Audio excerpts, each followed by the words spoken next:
Hey everyone, welcome back to the Playing with Power podcast, the issue-by-issue retrospective on Nintendo Power Magazine. You're joining us for the second half of Volume 87 from August of 1996. I am your host Ben, and with me as always is my co-host Mike. Hey everybody. And we're on page 56 of the magazine, which is just after the Epic Center start, and we have Fire Emblem in front of us. Well, the Epic Center, first it shows this this insert which looks like it was done in MS Paint. And I'm pretty sure this is a screenshot from the Zelda CDI games. It looks like it. They're talking about how they have a interactive story on the Nintendo Power website called Hyrulean Adventure.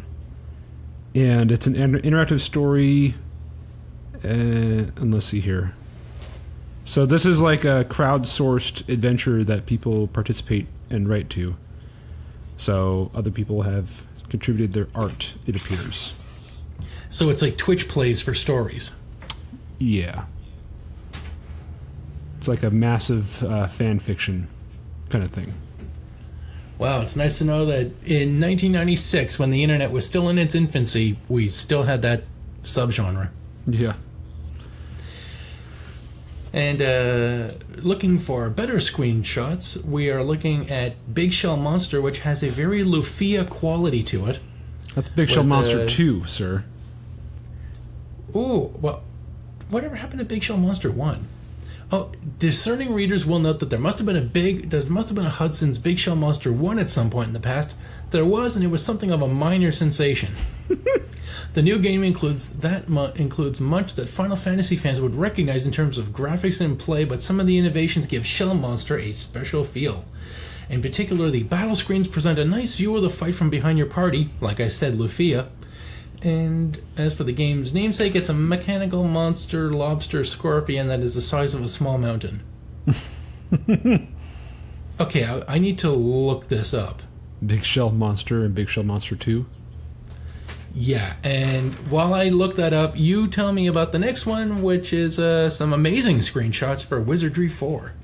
Yes, it's a 32-bit megabit Wizardry 4 coming for the Super Famicom. Game features excellent graphics, but the characters are taken from traditional Japanese culture, unlike previous Wizardry titles. The sequel follows the latest Wizardry RPG in Japan, which appeared on the Game Boy. They look almost 3D-ish, like pre-rendered CGI kind of stuff. So that's kind of the end of the Epic Center, actually, and they skip right into something called Epic Extra, which is they have a strategy guide series here for Fire Emblem first, which features some overhead maps, but mostly just a bunch of art from the instruction manual. So you get to see all the characters and their hand-drawn art styles at the bottom, including, I assume, Marth and Roy, the only two characters I'm aware of due to Super Smash Brothers. And then, let's see, some girls with capes. There's a girl with a yellow cape, a girl with a purple cape, a girl with an orange cape, a girl flying on a Pegasus. That one actually looks pretty badass. A guy with, is that a napkin or a bong in his hand? And a flute. Can't really tell what he's holding. He also, I think that might be his scarf. The scarf is coming down around his hand, but it looks like he is holding it. And then we have another chick who kind of looks like a much more dressed version of, what's that chick from Soul Calibur? With the S&M gear on. The purple. Oh, losing it, man. I couldn't do the show solo, Mike. See how I'm floundering? It's all your fault. Well, I did find out a big thing about Super Shell Monsters. It finally got translated into English in May of 2015, and it was a fan translation, so that JRPG never made it here. And as for Super Shell Monster 2, I am finding nothing about it. Or Super Shell Monsters, which Yeah, I see a YouTube video and something called Daikaiju Monogatari from Giant Bomb. It is a sequel. Come on, load up. It's a Super Famicom JRPG. And it looks like it may not have gotten translocated. Mm-hmm. Yeah, I clearly interrupted you too soon. I didn't get all my information yet. All right. Well, Fire Emblem, eh? Yeah, there's some more characters here. Yeah, I'm focusing on that. Yeah, I'll look up this game later. It looks good. It looks good though. It's got a Dragon Warrior quality to it, but Fire Emblem, yeah. Have you played any of the Fire Emblem games? Golden Age? Is that a Fire Emblem game? Maybe. I played a Game Boy Advanced Fire Emblem. That's all I know. Yeah, I played one for the Wii. And there was also its GameCube one, Radiant Dawn, or something like that. It was a fun series, a nice little tactical game, but Final Fantasy Tactics, to me, was better. Yeah. But this is its own flavor. It's unique in that, aside from the main character, you can actually lose everyone else permanently in these battles. Nice. So, yeah, you can really fuck up and lose a character in, like, this is why you have to save. Because you could progress the story without any of these big characters that you've put a lot of stuff into, and then you're stuck with all the scrubs that you've been ignoring. Nice.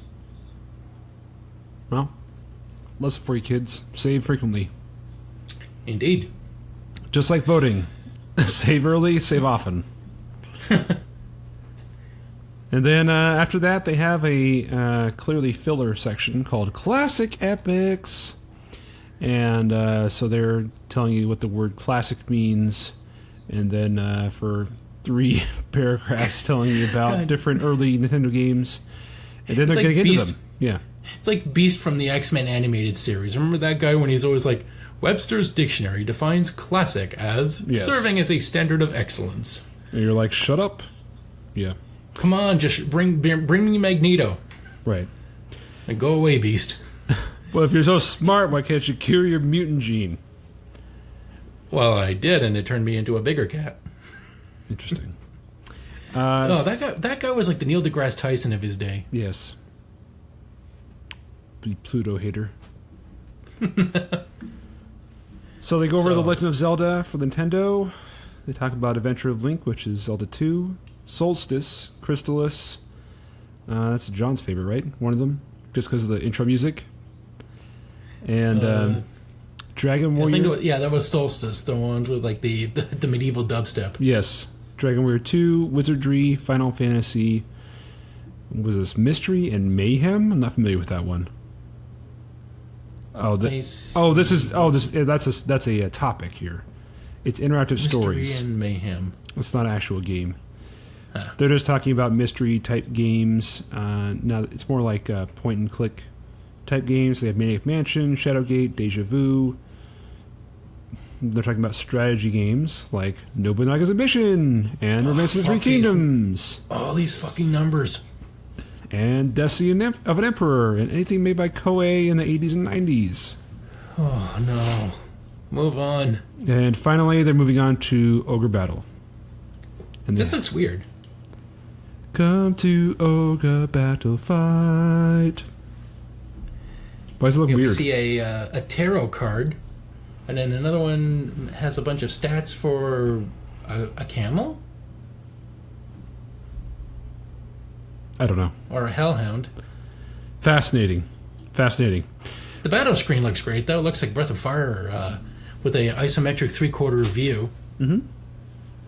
And nice 2D sprites of people fighting a octopus on land. Which I can't imagine an octopus would do very well on land.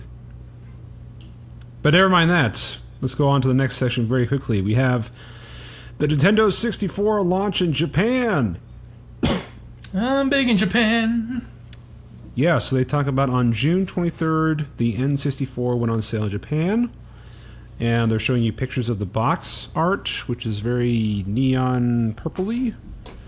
And they show you some demo units at a store with the intro to Mario 64 on the front, where you can massage his face.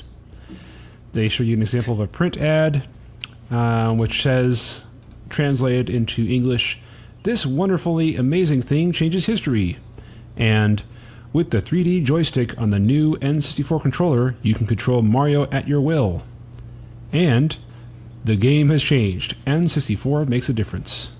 And you've got a nerdy teenage Japanese kid in a kimono. This wasn't made in Japan. If this was made outside Japan, it would be extremely racist. Yeah, it's okay if they can be racist from themselves. Yes. But actually, he's not just anybody. He is Master Habu, the shogi champion. What is a shogi champion? Was it's like their equivalent of chess. So this is their Gary Kasparov's son. Got it. They're Big Blue. And they also you mean Big Baru. Big Baru, yes. And so it says, what's in the box? They talk about the control deck being in there. They were surprised to find it was slightly smaller than their Super Famicoms. They found the AC adapter, and it plugs into the back of the N64. And it says, unlike most AC adapters, however, the unit that comes with the N64 places the heavy converter unit on the control deck end, so you don't have a heavy box hanging off your outlet. So that's great. Yeah. And they made Although they follow up with, why isn't the converter incorporated inside the control deck itself? Mm-hmm. According to this, the exterior AC adapter makes more sense in case a repair is needed. It's just more modular. And then they say, next out of the box is a standard array controller with this revolutionary analog control stick. And a new instruction manual. Hooray! So this is the first time I think I've seen a launch system for N64 for a Nintendo console without a pack-in game. Normally they've had pack-in games and at least 2 controllers in prior systems, so this is setting a new standard for them. Just the console. All games and extra controllers sold separately. So, and that's true to this day now. So you could say they started it, or maybe a competitor started it, but yeah, and then they had to bring it back with bundles. Yes. The bundles. Now we can charge you more for it. Hooray! Yeah. So it talks about how they have a photo of money here, of cash. They rang up more than $200 million in sales for the game system and software for the first opening week. Yeah, that's a 10,000 yen note. And that guy does not look happy to be on the money. And they show photos of the box art for Pilot Wings and Mario 64. And they mention multiple times that North America waits for September 20th when that's coming out. And then they have a whole slew of photos of people purchasing the game at various game stores, or at the console at different game stores. Games exchanging hands, money exchanging hands, and then a bunch of people standing in front of screens playing demo units. I wonder if that angry face on the money is just to discourage you from bad purchases. Every time you hand that money out, that face is just like, do you really need to spend this on that? Are you bringing honor to your family with this purchase? I really don't want to be on everyone's money. Yeah. Just like you spend me foolishly on games. Mm-hmm. You could be spending me on classes for a degree. Couldn't you be spending more on taxes? So that you could be bringing me to a temple to pray for prosperity, but no, you wish to guide a fat Italian around beating up dinosaurs. Donkey punching him in the back of the head. Your ancestors are not pleased. All right, moving on to FIFA Soccer 97 for the Game Boy, but upconverted to the Super Game Boy. And right away, they're saying, looks good on any screen, except it doesn't really look good on the Game Boy. It looks better on the Super Game Boy. We actually can see the green grass instead of just gray. Yeah. And is this guy who's playing soccer, is he packing?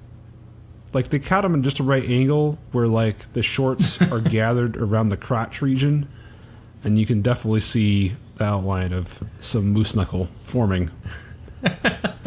I'm more concerned with like the way his fingers are held out. Like he's scared to kick this ball. Like he's in some speed situation where he's been told if this ball exceeds a certain velocity, then it will explode. Yeah, he's in an intense mode there. All right, so they have wonderful teams in here, such as countries like Italy, Denmark, Germany, and Netherlands. And they have 4 modes to kick around. You can do playoff, tournament, exhibition, or league. They have a nice little breakdown spreadsheet here of what different competing soccer games have and which ones don't. So do they have save, game link, Super Game Boy enhancement, number of teams? Can they edit team formations? And of course, what's interesting here is that the game that ends up looking the best is last year's FIFA Soccer 96, except for the password feature. Because they go from 237 teams down to 52 next year. I don't know why they would need 237 to begin with, but still. Was there 250? There's not even that many countries. There might be. You consider places like the Vatican a country. Or if they go by states and provinces. Yeah, maybe. And territories. And then what's interesting is this year's FIFA Soccer does not... and Soccer Mania just seems to go by continent. Yeah. FIFA Soccer 97 does not offer game link capability, so you cannot play those 2 players, but you could in last year's. So, what the hell?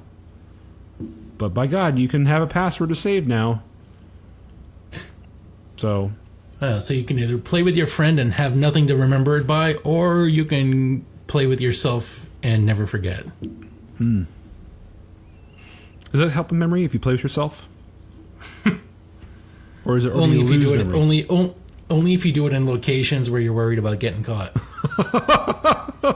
What does that mean? You start to remember the place? Well, no, but if you look back, like, if you're like, where can I remember specific instances of doing this? Then it's usually the most dangerous ones that will come to mind. It's not like your everyday strokes. Yeah. Are easy to remember. It's the ones where it's just like, oh, remember that time when you first figured it out and you were in the high school bathroom and just skipping assembly? You were in the airplane bathroom and someone was outside the door. Yep. And they were like, what is taking you so long? And you're like, nothing. I'm wiping. Nothing. I'm coming out. Yeah. Yeah, so it's nice. Enough soccer. Yeah, it's an isometric soccer game. What do you want? Yeah. Next up, another Game Boy game, Urban Strike, which literally says underneath it in the official title, the sequel to Jungle Strike, in case there was any misinterpretation. Yeah, and boy, this screenshot is fucking horrible. The bomb. It looks like checkerboards all over the place with a helicopter on the street. This is an instance where if they just printed it in black and white, it would have looked better. Because right now it's like neon orange and off-white eggshell color palette and purple, which is just horrific to look at from the eyes. It's like someone took one of those orange creamsicles and melted it and tried to draw some graphics in it with a stick. And take a picture with it and go there. Mm-hmm. So we have some character profiles here. Woo! Always my favorite.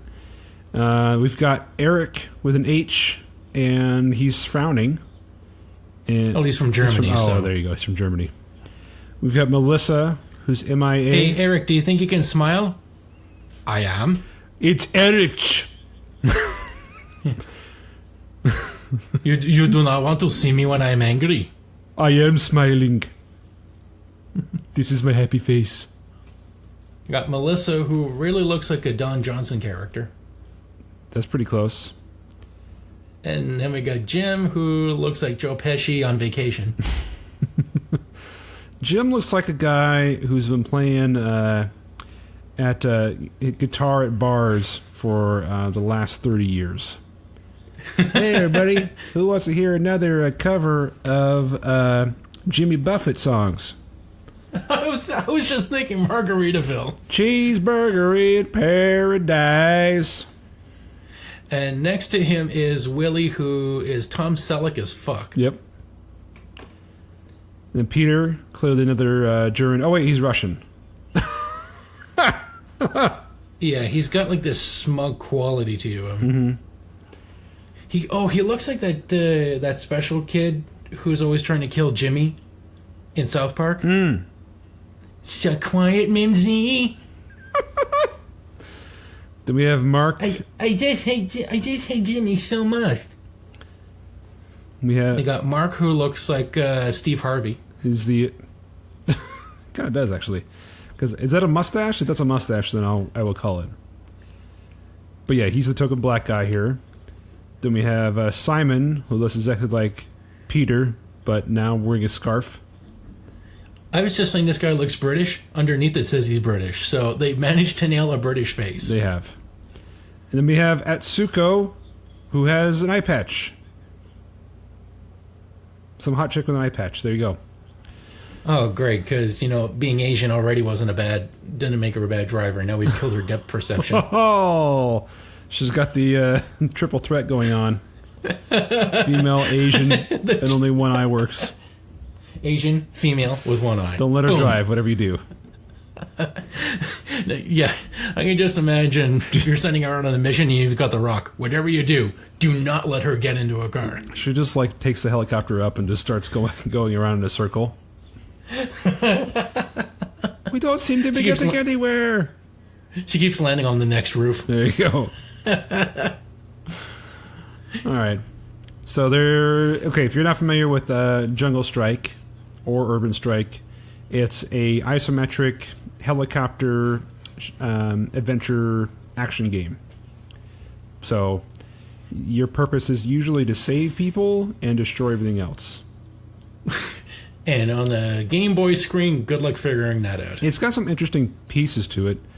So you can land a helicopter and continue on foot, so you actually get out of the helicopter at this point, which is interesting. They didn't have that in Jungle Strike. It's too bad the graphics are so awful to look at on the Game Boy. But there has to be a Super Nintendo version of this, right? This can't just be a Game Boy only game. I don't know. I'd like to see what the Super Nintendo could do with Mission 3, where you get to fly to the Neon Guitar in Las Vegas. Yeah. And then I can't understand what's happening at the end here. Is that a pilot on the ground? Skeleton? I think it's a skeleton in a spacesuit. It's really difficult to tell what's happening here. I think it's a helicopter pilot that may or may not be a skeleton. I don't know. But as we see picture number 8, we get to see a helicopter flying over what seems to be a giant face hugger. Did you say face hooker? Yeah, it's just an alien. It's just an alien crab smoking on the corner, asking. Sit on my face and tell me that you love me. Okay. Sit on my face, leave 50 on the counter. Yes, I'd like a face hugger, please. All right, Chugga, you want the front or the back? Front costs you 100, back costs you 350. Yes. Okay. So, we got counselors. We're going to need some counseling after that. So, let's go to Counselor's Corner. Where we got Greg Evans in front of a red streaky background, and Evan is really happy to tell you Greg may how to start a two-player game. A lot of makeup. There's no way that guy's not wearing makeup.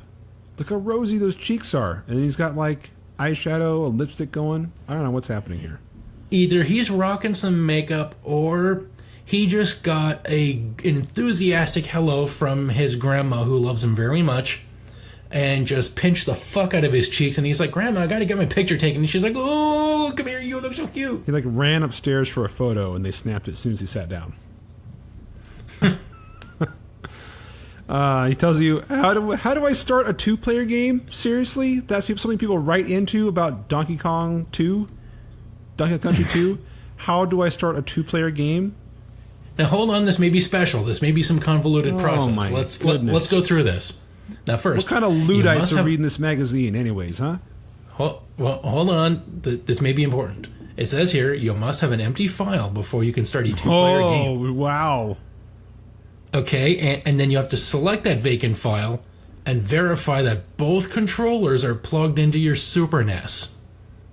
Okay, that's apparently that's important. Most people don't do that. Here's the most important thing at the end. Make sure you purchase controllers that have the official Nintendo seal of quality in the box. God forbid. Wait, you're saying my wireless Mad Catz SNES controller isn't going to cut it? God forbid you use an off-brand controller. You mean my Atari joystick isn't going to work? I'll give you a place for that joystick as soon as you give me the face hugger. Yes, I'll take 2 of the joysticks. Oh, and next is Chrono Trigger by Corey Clemens, who looks like a pissed-off Sheldon Cooper from Big Bang Theory. Looks like a bit like Sheldon Cooper and Will Arnett had a baby. And that baby is not happy to see you. He just looks a little... He's just got a little eyebrow raised. He's just like, huh? What's happening here? Well, he's got an eyebrow raised and male pattern baldness kicking in. He's a cousin of Mike Judge. And he's got the magic eye background, which is not doing his banana shirt any favors. Okay. But he is telling us how to find the race log in Chrono Trigger, which, well, unless you keep track of your best scores when you race against Johnny in Lab 32. Then he tells you how to change your character's name. Wow. I'm so glad we're wasting our time in the Nintendo Power learning about how to do these so difficult tasks. Well, it does pay off in the last one where he tells you how to get the elemental weapons in Chrono Trigger, which... Oh, something useful. Yep. It finally came. Like, we finally got a good hint, so that guy, he served his purpose. But Crystal Werner is telling us an Eye of the Beholder how to cure poison, get iron rations, and what is the special quest on level 6. And this girl is apparently taking a picture in front of radioactive rippling sand dunes. Meow. And then we have Jim. They could have taken a better picture of this girl. Yes, they could have. But why bother? It's Nintendo Power. Then we have Jim Holdeman, who looks like he's mid-stroke, telling us about Kirby's Dream Land 2. He looks like a Ed Norton going through puberty. He just has this expression on his face like he was in the middle of smiling and then he sat down on something very sharp. Or his nuts. Yes. Oh, hey, you're taking a picture. Oh. Yeah. Yeah. All right, cheese. Yeah, it's mid that. All right, next section. And we got some fast facts. Oh, fast facts telling us in Final Fantasy III, where's the repairman? In the Veld, there isn't one. You can't fix the chair. Why am I losing money in battle? You have the coin toss relic equipped. The coin toss uses your coins to damage enemies. Why the fuck won't the airship lift off? After the airship crashes, it will be grounded until it is repaired later in the game. Oh, fuck. And then Secret of Mana telling you how to get out of the Fire Palace, revive a character, and what is the purpose of the Shadow Zeros that pop out of treasure chests. It says they just live in treasure chests and have no purpose in the game. Boom. Ends all the stuff, but I'm tired of this section. There's an interesting one in here. It says, what item do I need to begin the trading game? It says you need a Yoshi doll. You win it at the trading game inside the village. Here's the interesting one. How many endings are there in the game? There's only one ending, but if you finish the game without losing a life, Marin will fly around the screen instead of the seagull after you see the end credits.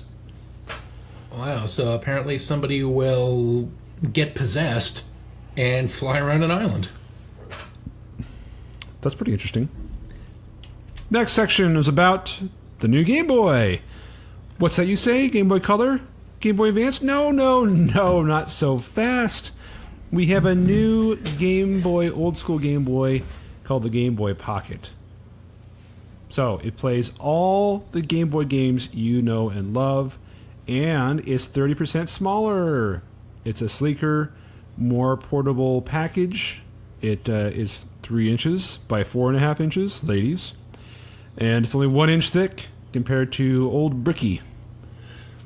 Wow, with all this amazing technology that shrunk it down, do you think they managed to put a backlight in it? No, but they did make it take less batteries. So instead of 4 AA's, it's now 2 AAA batteries. All right.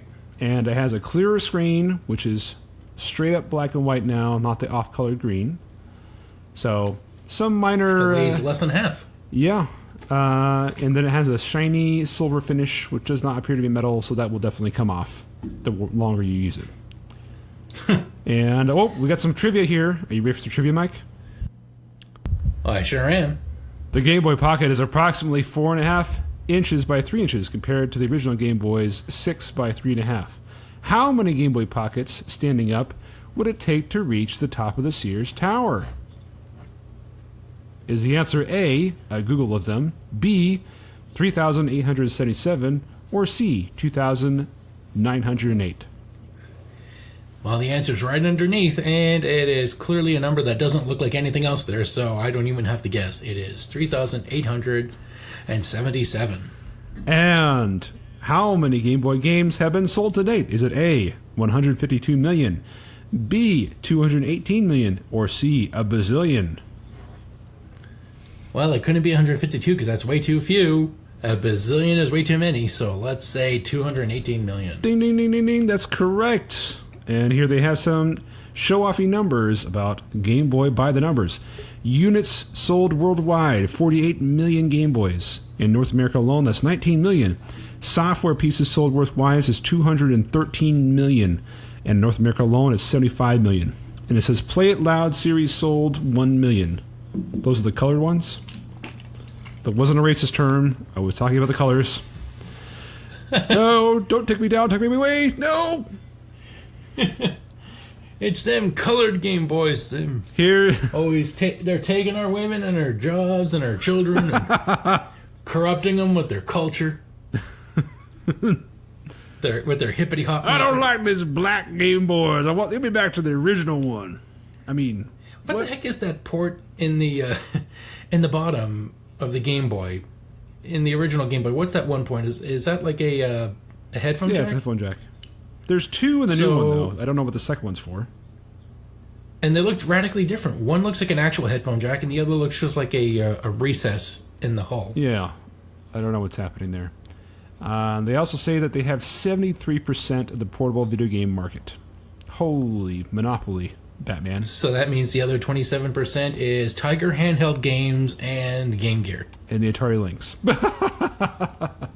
All right, the 0.5% yes. of the links. Yes.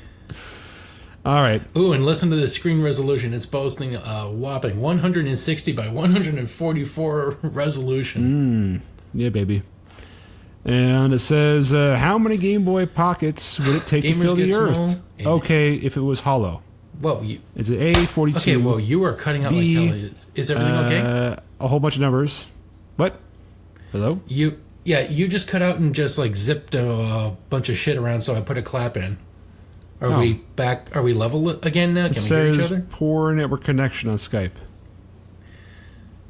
Huh. Okay, so are we now like on the same... Are we synced up now? I hope so.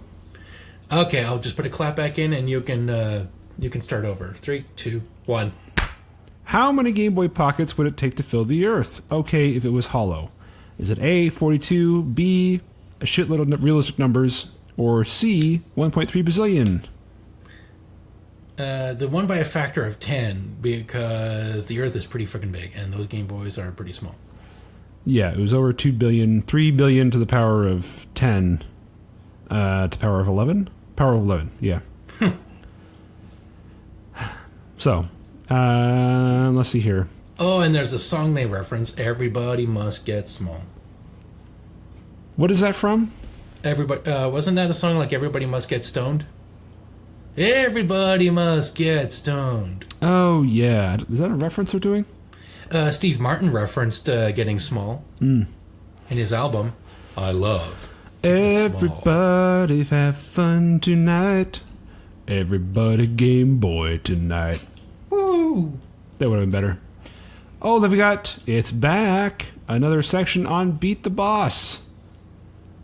So they give you tips here on how to beat the bosses of different games. So they tell you in Donkey Kong Country 2 how to beat King K. Rool. In Yoshi's Island, Bedtime for Baby Bowser, how to beat Baby Bowser. In Stargate, they tell you, let's see here, how to beat Raw. Raw can be defeated with 18 alien grenades or 30 regular grenades and a machine gun. Jesus Christ. What the fuck is this guy made out of? Oh, my gosh. Wow. That game's atrocious. There's a big secret to making this fight very easy. At any point in the battle, you can replenish your weapons and essentials by jumping down to the bottom of the screen and walking off to the right side. So there's a weapons chest in the room. But I love Bowser's room. If we can talk about Bowser's room for a bit, look at how great this is. It is pretty good. It's drawn on the walls, the crayons. Yeah, the crayon scribbles on the wall, the building blocks everywhere. This looks like the room of a spoiled little asshole. Mm-hmm. Yep. And then when we do get to fight Bowser, as he gets like zapped into a mega huge mode, you get to see the moon, a beautiful sunset. That's pretty darn sweet. And then we get to see the stork who's been held ransom and baby Luigi. So this game is amazing, and it's good to see pictures of it again, just to remember it exists. Yoshi's Island, great game. And then we get to see, conversely, what system was this? Stargate for the Super Nintendo? With all these colors on the screen, I'm imagining it's a Super Nintendo, but we get a Super Game Boy screenshot ending of the story. It's like, that's an awful screenshot. It looks like an outtake from an overexposed screenshot of the Phantom Menace with Anakin in the desert. Nice. All right, then we got Super Punch Out, how to beat, I believe that's Bald Bull, Macho Man, Mr. Dream, Macho Man, yeah. Then for Super Adventure Island 2, it tells you how to beat the last stage of Fua Fua Island. You defeat the Dark Cloak, and it has a screenshot of the ending, which has Master Higgins consoling what's her name. Yeah, it says like, "At long last we're together again. I thought I lost you to that terrible storm," but they look really sad. Mm-hmm. I don't know. I think he's still getting it in. That's all I know. Yeah, like this guy really. This looks like Mario porn. Mm-hmm. What's that song where it's like I'm not happy unless a stripper's crying or something like that? Yeah, the Bloodhound Gang. That's it, right? Yeah. That's Master Higgins' life right there. That's how he lives it. We've got Nosferatu, one of your favorite games, I believe, and you figure out how to beat Vlad. A lap dance is so much better when the stripper is crying. There it is. Yes, that's what he's into. Well, I find it's quite a thrill when she's grinding against her will. Yes, a lap dance is so much better when the stripper is crying. Well, faster than you can say shallow grave, this pretty little thing comes up to me and starts kneading my balls like hard-boiled eggs in a tube sock. Said her name was Bammy, and I said, well, what a coincidence, darling, because I was just thinking about skinning you like a deer. She smiled, had about as much teeth as a jack-o'-lantern, and I went on to tell her about how I'd wear her face like a mask as I do my little cookie dance, and then she told me to shush. I guess she could sense my desperation. Of course, it's hard to hide a heart-on when you're dressed like Minnie Pearl.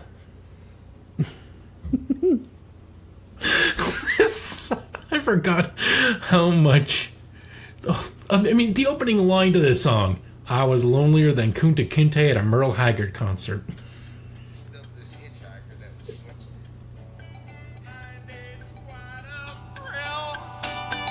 She grinds me against her will.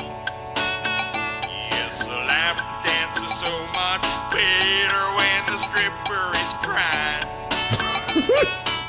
There you go. Lovely.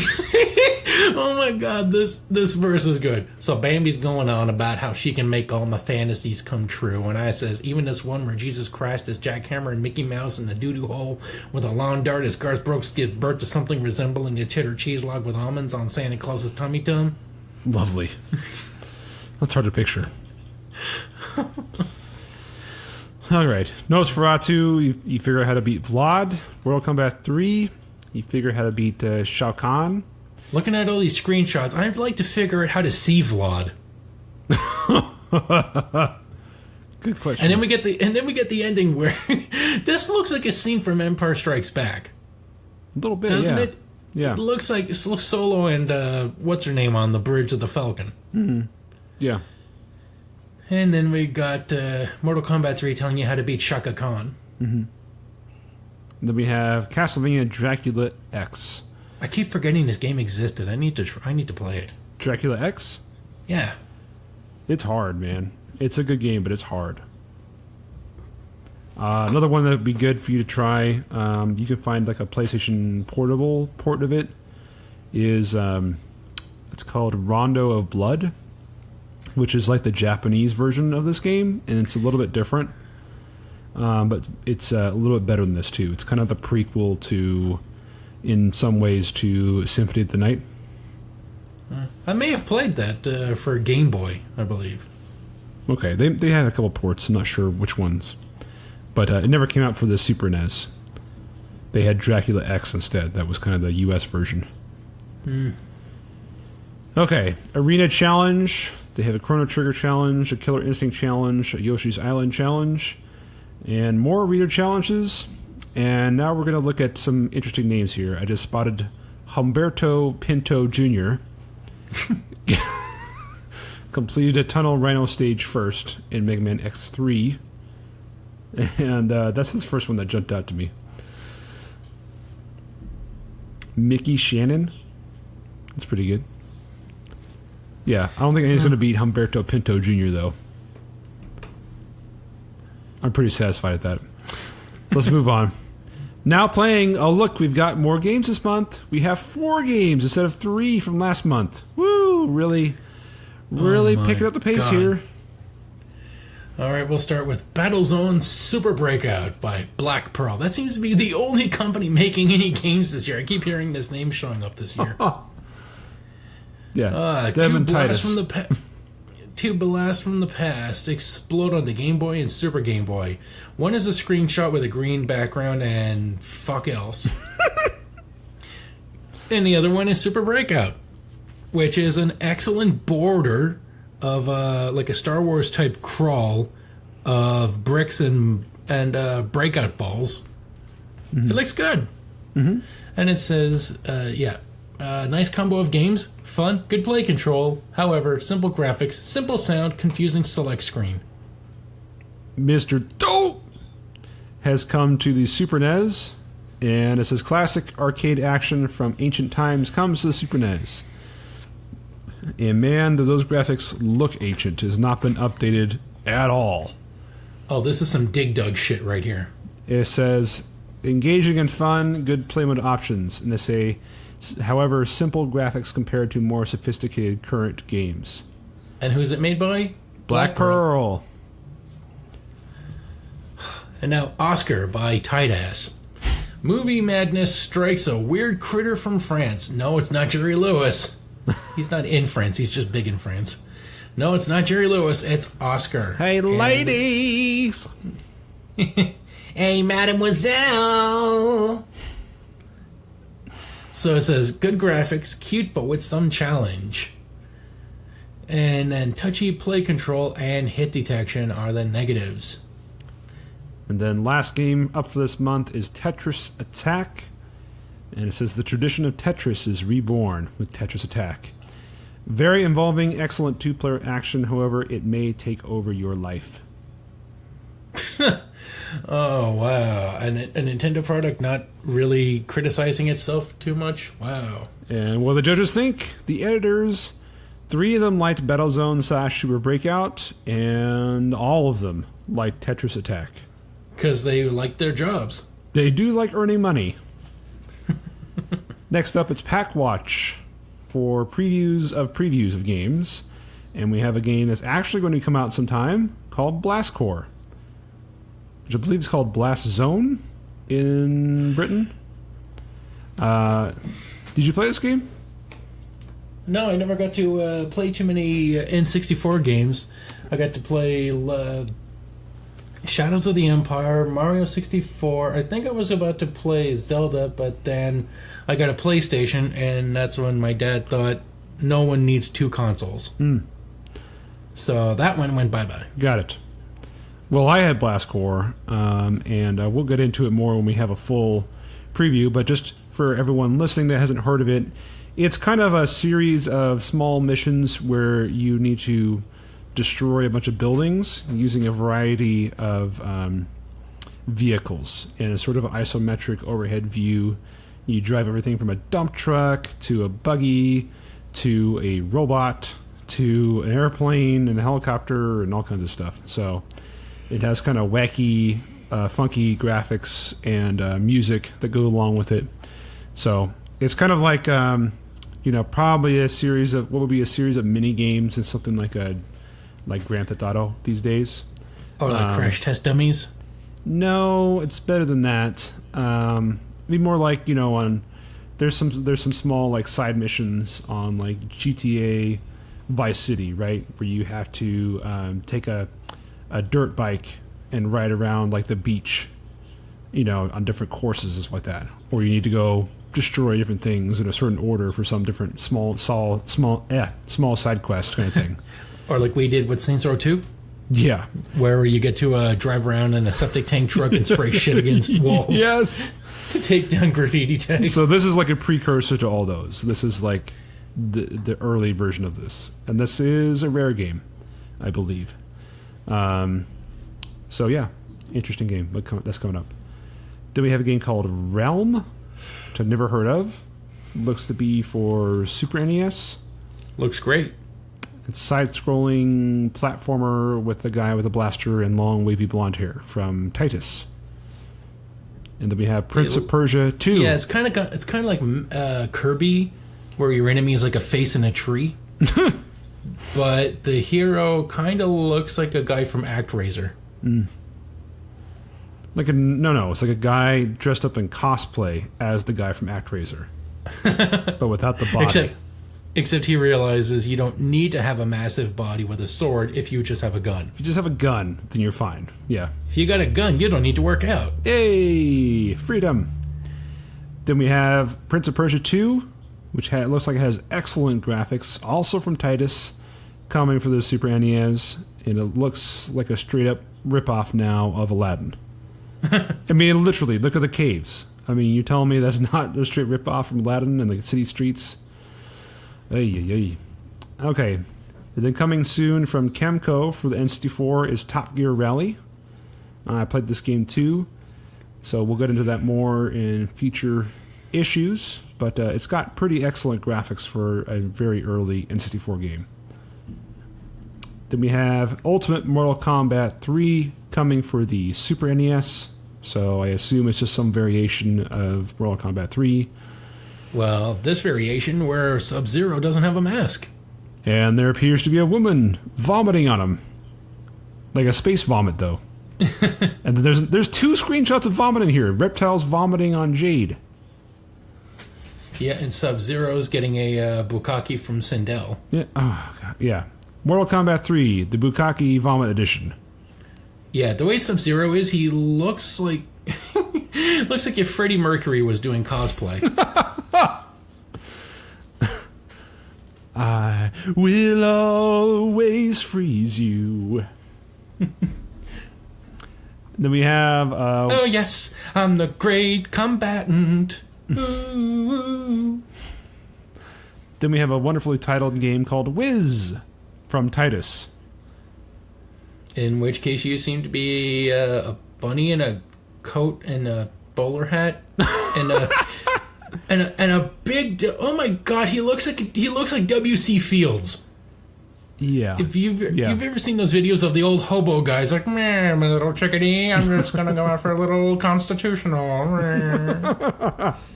That's what he looks like. Yeah. He's W.C. Fields, and the W stands for Wabbit. It's if you like this, it's a platformer in a isometric perspective. Hooray! He must hop and spin his way through mazes filled with traps and enemies. So, and it has 4 worlds. That sounds awesome. And then we have some screenshots of a baseball game for the N64 that has, can never remember the name of that style, but like the Popco figurines, the money figurines, with like giant heads. Oh no, super deformed.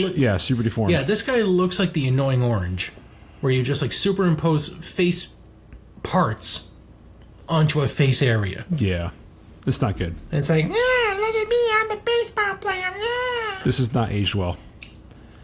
No, and the screenshot above, they look like Lego heads. Yeah, that one looks okay, because at least it doesn't look like someone mapped an actual photo onto a early rendering of a baseball player. Super deformed baseball player. And then we have Donkey Kong Country 3 Dixie's Double Trouble. Woo! Try saying that 10 times fast. And that's it for this issue until we get to the Players Poll contest. And it says, circle in for a landing. For the grand prize, a trip to 4 to one of the most famous landmarks featured in Pilot Wing 64. So you can have your choice of Mount Rushmore, Cape Canaveral, Washington, D.C., Hollywood, California, or Seattle. The flight's on us, plus 4 nights lodging and $500 to spend while you're there. Plus, we'll throw in Pilot Wing 64 upon your return. Second prize, you can get Pilot Wing 64 for your N64. Kyosho Hyperfly radio-controlled 2-channeled helicopter. And it's a remote control helicopter. And then third prize, of course, Nintendo Power t-shirts. And then it says, coming next issue, finally, coming next issue, it says Super Mario 64, Pilot Wing 64, and Cruisin', yeah, to the USA. Yeah. And wrapping things up, we've got previews for Turok Dinosaur Hunter for the N64, Donkey Kong Country 3, and Prince of Persia 2 for Super NES. And then we've got a new advertisement on the back here. They're trying to sell off at clearance rates the Virtual Boy in some games. It says, new low fare to the third dimension for $99. Woo! And it's got some nice drawings here, hand-drawn art of Virtual Boy system on a beach. And it says you can get it for $99 at a whole bunch of retailers. So they're trying to get these things off the shelves. So I've fortunately lost Mike on the Skype and don't know what's going on with his audio. So I'm going to go ahead and sign us out for us. If you want to find more about Mike, you can find him on The Graveyard Shift with Mike and Sheldon. It's a horror movie podcast where they watch a movie every week, in the horror genre, and they review it in a fun hour-long podcast. So if you're a horror movie fan or you want to hear more of Mike and less of me, you can check that out. It's on Facebook, iTunes, etc., etc.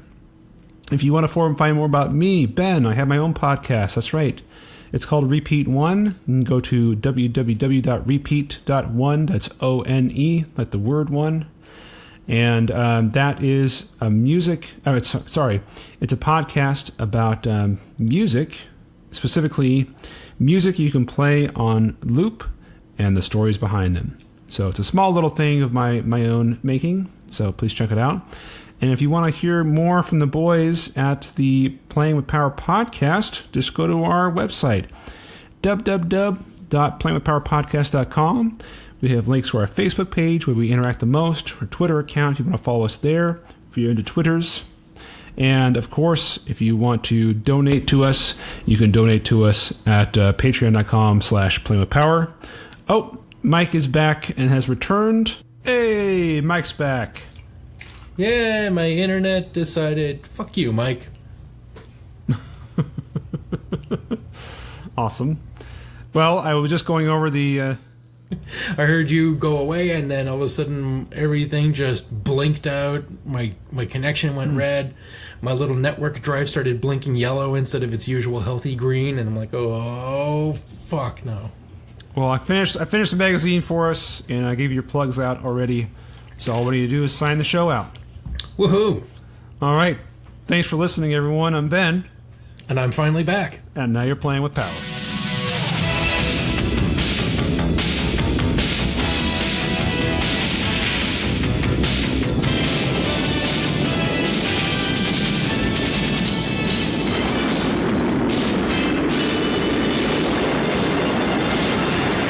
The Nintendo Entertainment System. Now you're playing